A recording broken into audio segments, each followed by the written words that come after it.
వ్యాప్తంగా ఉన్న నవీన్ యాదవ్ అభిమానులు పార్టీ కార్యకర్తలంతా కూడా జూబ్లీ హిల్స్ చేరుకొని పెద్ద ఎత్తున సంబరాల్లో పాల్గొంటున్న దృశ్యాలు కూడా మనం చూస్తా ఉన్నాం.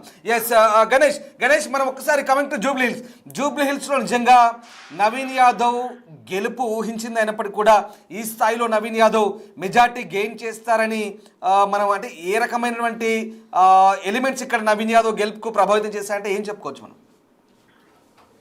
అంటే టోటల్గా మనం చూసుకున్నప్పుడు ఏదైతే నవీన్కి సంబంధించిన విజయానికి సంబంధించి చాలా వరకు మెజార్టీ సంఖ్యలో ఎగ్జిట్ పోల్స్ అనేవి కాంగ్రెస్ పక్షాన్ని ఇచ్చే జూబ్లీ హిల్స్ ఏదైతే ఉప ఎన్నికకు సంబంధించి బైపోల్లోన ఖచ్చితంగా కాంగ్రెస్ వస్తుందని అనుకున్నారు. కానీ ఈ స్థాయిలో మెజారిటీ అంటే కాంగ్రెస్ పార్టీ సైతం 6,000 నుంచి 7,000 వరకు మాత్రమే ఒక టోటల్గా మెజారిటీ వచ్చే అవకాశం ఉంటుంది, 10,000 లోపల మాత్రమే పరిమితం చెప్పారు.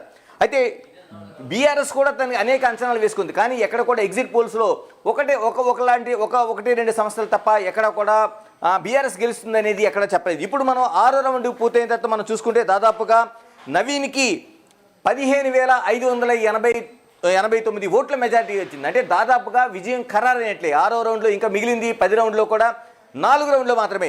మనకి టోటల్గా పోలైన శాతం జూబ్లీ హిల్స్లో చూసుకుంటే టోటల్గా 4,01,365 ఓట్లలో కేవలం 48.49% మాత్రమే పోలింది. అంటే 50% లోపే పోలైంది.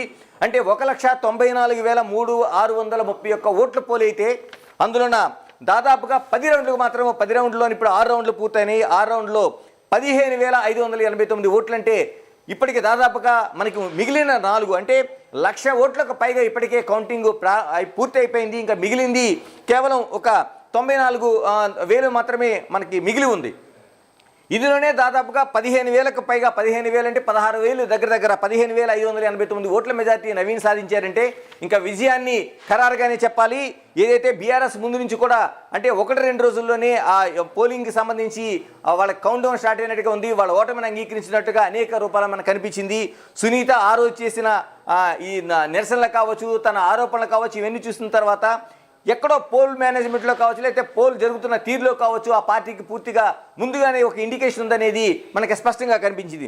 ఇందులోనే సునీత ఆ రోజు పోలింగ్ జరుగుతున్న సమయంలో జరిగిన ఏదైతే ఒక హైడ్రామా ఉందో ఇదంతా చూసిన తర్వాత ఖచ్చితంగా బీఆర్ఎస్ ఓటమి ఖాయం అనేది అనేక విశ్లేషణలు వ్యక్తమయ్యాయి. ఇప్పుడు అదే మనకి ఈ ఎన్నికల్లో మనకు సంబంధించిన ఈరోజు కౌంటింగ్ దాంట్లో మనకి ఉదయం నుంచి కూడా ప్రతి రౌండ్ ఇప్పుడు 6వ రౌండ్ పూర్తయినా 1, 2, 3, 4, 5, 6వ రౌండ్ వరకు ఎక్కడా కూడా తగ్గేది లేదంటూ నవీన్ తన ఆధిపత్యాన్ని కొనసాగిస్తూ వచ్చారు.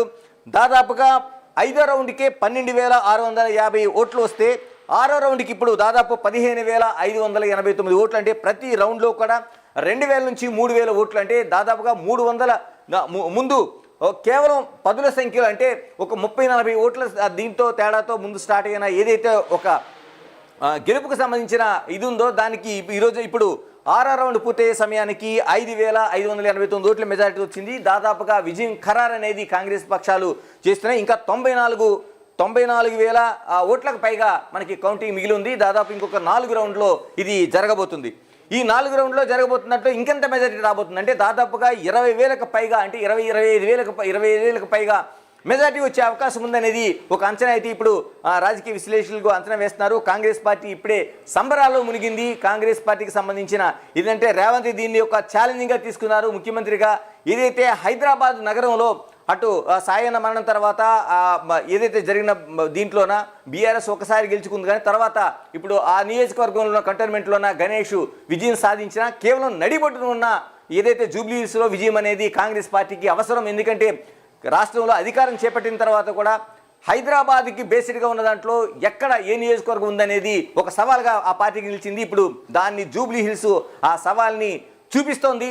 ఎందుకంటే రేవంత్ దీన్ని మంత్రివర్గం కావచ్చు, రేవంత్ కావచ్చు, మిగతా కాంగ్రెస్ పిసిసి సంబంధించిన వారు కావచ్చు అందరూ కూడా ఏకతాటితో దీన్ని ప్రయాణం చేశారు. పోల్ మేనేజ్మెంటే కాదు ముందు నుంచి కూడా ఓటర్లని తీసుకురావడానికి అంటే ఉన్నది గతంతో పోలిస్తే కేవలం 1% లోపే పెరిగిన అక్కడ ఓట్లింగ్ శాతం దాంట్లో ఎంతవరకు ఓట్లు గెయిన్ చేయాలనేది మనకు కనిపిస్తూ వచ్చింది.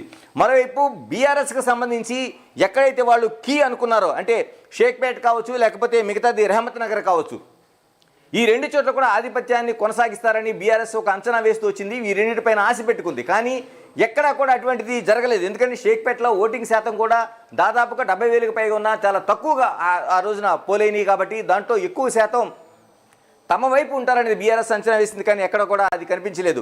ఇప్పుడు షేక్పేట కావచ్చు, లేకపోతే వెంగళరావు నగర్ కావచ్చు, రెహమత్ నగర్ కావచ్చు, మరోవైపు